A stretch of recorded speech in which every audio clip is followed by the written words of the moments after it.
নমস্কাৰ প্ৰিয় বন্ধু বান্ধৱীসকল কৃষ্ণকান্ত সন্দিকৈ ৰাজ্যিক মুক্ত বিশ্ববিদ্যালয়ৰ গুৰুত্বপূৰ্ণ ভিডিঅ'লৈ মই বিখাদে সকলোকে পুনৰবাৰ স্বাগতম জনাইছোঁ। প্ৰিয় বন্ধু বান্ধৱীসকল ইতিমধ্যে কৃষ্ণকান্ত সন্দিকৈ ৰাজ্যিক মুক্ত বিশ্ববিদ্যালয়ৰ ফালৰ পৰা বিশেষ সেমিষ্টাৰ ফলাফল ঘোষণা কৰিছে, কোনবোৰ সেমিষ্টাৰ ৰিজাল্ট ঘোষণা কৰিছে এইটো যে লেটেষ্ট ইনফৰমেশ্যন দিব বিচাৰিছোঁ, গতিকে অনুৰোধ কৰিছোঁ প্লিজ ভিডিঅ' স্কিপ নকৰাকৈ চাই থাকিব।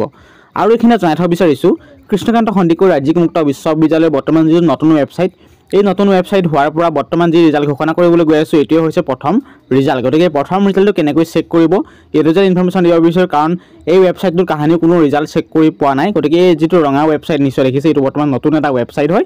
এই ৱেবছাইটত আপোনালোকৰ নিজৰ ৰিজাল্টটো কেনেকৈ চেক কৰিব, নতুন ভাৰ্চন নতুন ছিষ্টেম। গতিকে অনুৰোধ কৰিছোঁ প্লিজ ভিডিঅ'টো স্কিপ নকৰাকৈ চাই থাকিব। গতিকে চাওঁ হওক বিতং ভিডিঅ'। গতিকে প্ৰথম কথা আপোনালোকে ষ্টেপখিনি আগতে কৰিব লাগিব। যিকোনো ব্ৰাউজাৰ অ'পেন কৰিব, তাত চাৰ্চ কৰিব KKHSU.in KKHSU.in চাৰ্চ কৰাৰ লগে লগে কৃষ্ণকান্ত সন্দিকৈ ৰাজ্যিক মুক্ত বিশ্ববিদ্যালয় এনেকুৱা ধৰণৰ এটা অফিচিয়েল ৱেবছাইট দেখিবলৈ পাব।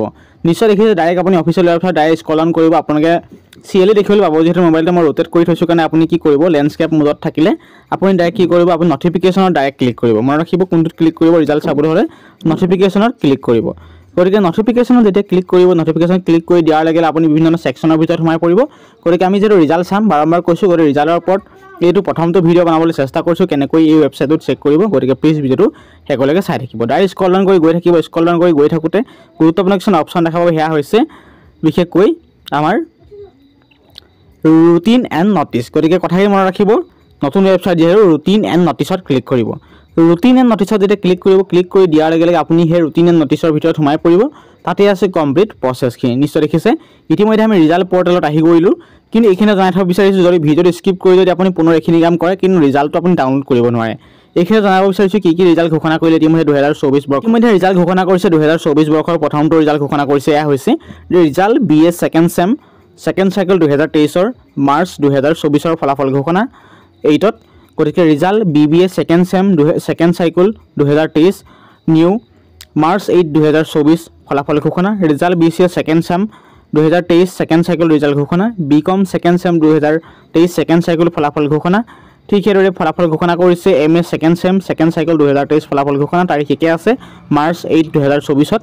MBA second sem second cycle 2023 ফলাফল ঘোষণা। MCom second sem second cycle 2023 ফলাফল ঘোষণা।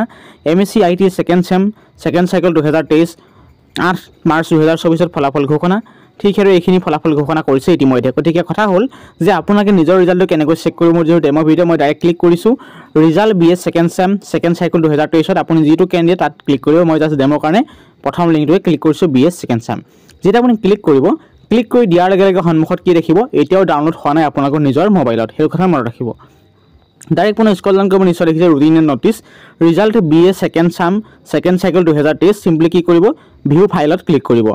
যেতিয়া আপুনি ভিউ ফাইলত ক্লিক কৰিব তেতিয়া কি হ'ব মনত ৰাখিব, যেতিয়া আপুনি ভিউ ফাইলত ক্লিক কৰিব, ভিউ ফাইলত ক্লিক কৰি দিয়াৰ লগে লগে আপোনালোকৰ মোবাইলত এখন ছাকচেছফুল ৰিজাল্ট PDF টো ডাউনলোড হৈ যাব। নিশ্চয় দেখিছে, মই দেখুৱাই দিম সকলোখিনি ডিটেইলছ। ইয়াত নিশ্চয় দেখিছে ইতিমধ্যে মই যিটো ভিউ ফাইলত ক্লিক কৰিলোঁ, ভিউ ফাইলত ক্লিক কৰি দিয়াৰ লগে ইতিমধ্যে মোৰ মোবাইলত সুন্দৰকৈ ৰিজাল্ট PDF টো ডাউনলোড হৈ গ'ল। কিন্তু এইখিনি জনাই থব বিচাৰিছোঁ, এটা চমু পইণ্ট জনাব বিচাৰিছোঁ। যিহেতু বহুতো কেণ্ডিডেট নিজৰ ৰিজাল্টটো চেক কৰিব নাজানে, গতিকে কেনেকৈ চেক কৰিব কম সময়ত। গতিকে চিম্পলি যেতিয়া আপুনি PDF টো ডাউনলোড কৰিব, PDF টোৰ ওপৰত যেতিয়া ক্লিক কৰিব, ক্লিক কৰি দিয়াৰ লগে নিশ্চয় আপোনালোকে এটা গুৰুত্বপূৰ্ণ আইকন দেখিব পাব সোঁহাতে কৰ্ণাৰত PDF টোত। এয়া নিশ্চয় দেখিছে, আপুনি দেখিছে যে এয়া হৈছে এটা চাৰ্চ বটন এটা নিশ্চয় দেখিছে, মই দেখুৱাই দিছোঁ চাৰ্কল কৰি। চাৰ্চ বটনত ক্লিক কৰিব।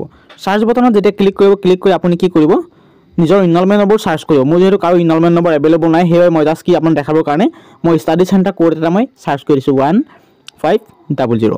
যেতিয়া চাৰ্চ কৰি দিম, চাৰ্চ কৰি দিয়াৰ লগে লগে অকণমান ৱেইট কৰিব, কাৰণ দেৰি লাগিব পাৰে। গতিকে কাৰণ বহুত দীঘলীয়া প্ৰচেছ হৈ আপোনাৰ ৰিজাল্টটো দেখুৱাই দিব। নিশ্চয় দেখিছে 1500 KKHSU চিটি ষ্টাডি চেণ্টাৰৰ ৰিজাল্টখিনি ডিটেইলছ দেখিবলৈ পাইছোঁ।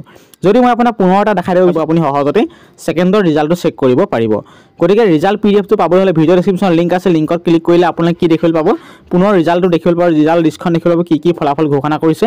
আপুনি যিটো কেণ্ডিডেট, যিটো কেটেগৰী কেণ্ডিডেট বা যিটো আপুনি প্ৰগ্ৰেমৰ কেণ্ডিডেট তাত প্ৰথমে ক্লিক কৰিব।